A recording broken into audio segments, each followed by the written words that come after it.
I think in education, in general, we always talk about meeting the needs of business and industry.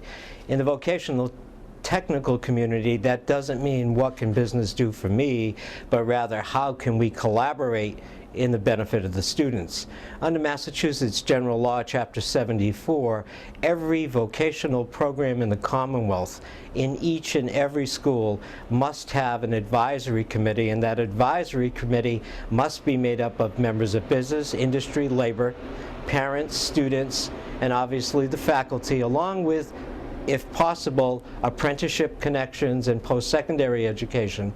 And these advisory committees must meet 2 times each year at a minimum.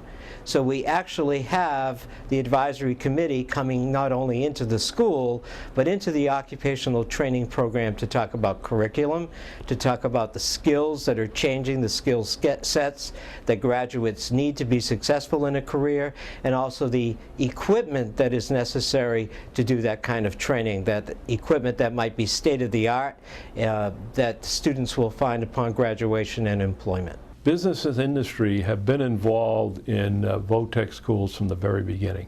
As a historian of voc-tech education in Massachusetts, when the industrial, so-called industrial schools were established in 1906, it was the business and industry leaders who were at the forefront advocating for these schools because they needed a skilled workforce to be profitable in their businesses, and so they were on the initial board of trustees, the advocates at the State House, in the communities.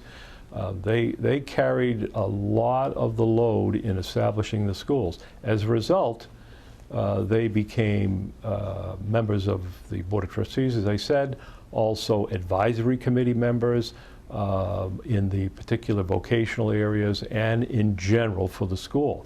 And they bring to the table the latest processes, procedures, equipment, materials that are being used in industry, and so that must be reflected in the curriculum of instruction.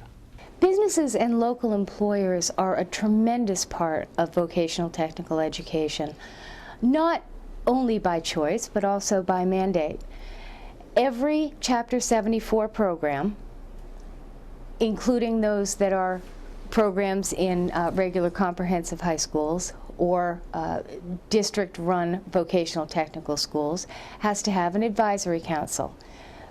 The General Advisory Council is made up of people from business throughout the region, and then each individual shop has to have its own advisory council made up of professionals in that particular trade.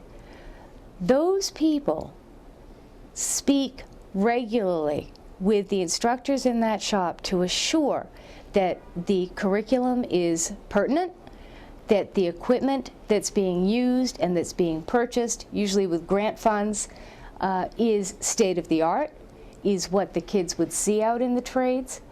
They work very closely with these instructors to make sure that what those kids are learning is what they will be using when they get out there. And the General Advisory Council works very hard to assure that the shops that are being offered to the students in the vocational technical school are trades where they can get jobs.